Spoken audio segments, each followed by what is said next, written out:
America में corona के सर्वाधिक मामले सामने आने के बाद डोनाल्ड ट्रंप अपने देश में ही घिर गए हैं। ट्रंप की नीतियों को लेकर सवाल उठ रहे हैं, उनके विरोधी उनकी जमकर आलोचना कर रहे हैं। इन स्थितियों के बीच ट्रंप ने खुद की ही तारीफ में एक ट्वीट किया है। उन्होंने अपने ट्वीट में लिखा है कि जो लोग मुझे जानते हैं वो कहते हैं कि मैं अमेरिका का सबसे मेहनती राष्ट्रपति हूँ। मुझे इसकी जानकारी नहीं, लेकिन मैं मेहनत बहुत करता हूँ।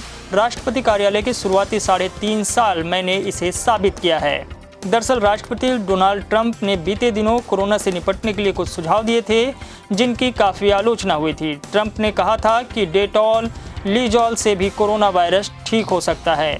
गौरतलब है कि अमेरिका में अब तक 10 लाख के करीब संक्रमित मिल चुके हैं, वहीं 55,000 से अधिक लोगों की मौत हो चुकी है। ब्रिटिश मीडिया के अनुसार प्रधानमंत्री बोरिस जॉनसन ने कोरोना संक्रमण को मात दे दी है। वे अब पूरी तरह से ठीक हो गए हैं। उन्होंने अपना कामकाज भी संभाल लिया है।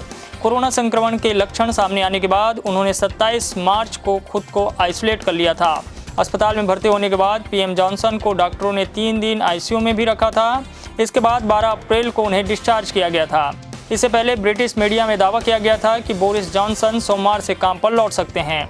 वहीं ब्रिटेन के स्वास्थ्य मंत्री मैट हैनकॉक ने भी इस पर बयान जारी कर कहा था कि मैंने जॉनसन से बात की है, वह खुश हैं और निश्चित तौर पर उनके स्वास्थ्य में उल्लेखनीय सुधार हुआ है। प्रधानमंत्री नरेंद्र मोदी ने आज राज्यों के मुख्यमंत्रियों के साथ चर्चा की। वीडियो कॉन्फ्रेंसिंग के जरिए मुख्यमंत्रियों के साथ कोरोना संकट और लॉकडाउन की स्थितियों की समीक्षा की। मोदी ने कहा कि देश को लॉकडाउन का लाभ मिला है। भारत की स्थिति बाकी देशों के मुकाबले काफ़ी बेहतर है। उन्होंने लॉकडाउन आगे बढ़ाने को लेकर मुख्यमंत्रियों से राय भी जानी। सूत्रों के मुताबिक अधिकतर राज्यों ने लॉकडाउन आगे बढ़ाने पर अपनी सहमति जताई है। हालांकि प्रधानमंत्री ने इस पर अभी कोई फैसला नहीं लिया है। संभवतः इस पर फैसला 29 अप्रैल को आयोजित कैबिनेट की बैठक में मोदी ले सकते हैं। आपको बता दें कि वर्तमान में केंद्र और राज्य की सरकारें आर्थिक गतिविधियों को बढ़ावा देने और लोगों को राहत देने के लिए विभिन्न क्षेत्रों को क्रमिक छूट दे रही है।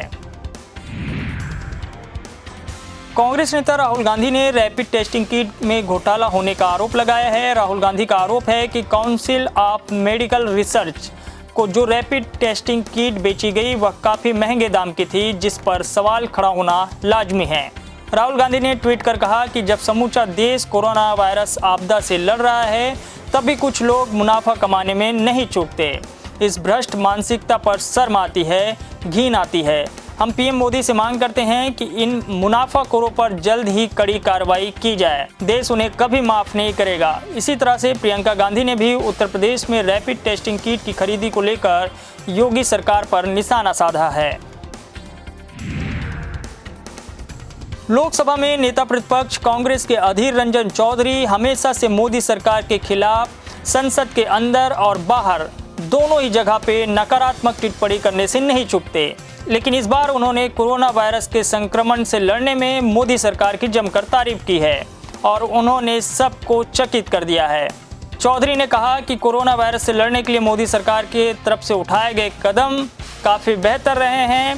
भारत एक ऐसी जगह है जहां पर 130 करोड़ की आबादी बसती है। बावजूद इसके भारत सरकार ने इस खतरनाक वायरस से लड़ने के लिए महान कदम उठाए हैं। यदि हम इस तरह के कदम उठाते रहे तो भारत अनेक देशों को पीछे छोड़ विश्व का नेता बन जाएगा।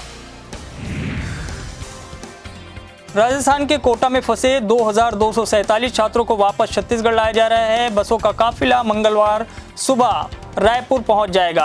आपको बता दें कि 24 अप्रैल को छात्र छात्राओं को कोटा से लाने के लिए कुल 97 बसों को भेजा गया था। इनमें से 95 बस छात्रों के लिए और 2 बस डॉक्टर और पुलिस टीम के लिए है।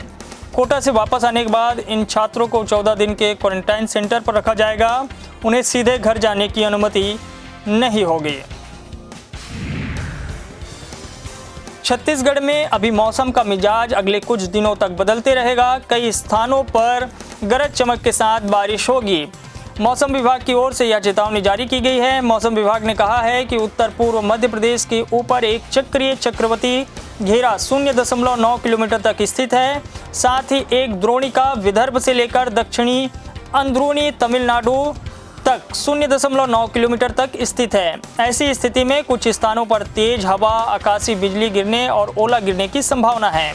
मध्य और उत्तर छत्तीसगढ़ में ज़्यादा बारिश आज होगी, दक्षिण छत्तीसगढ़ में कम बारिश होगी। इसके अलावा मध्य छत्तीसगढ़ में तापमान में गिरावट आएगी।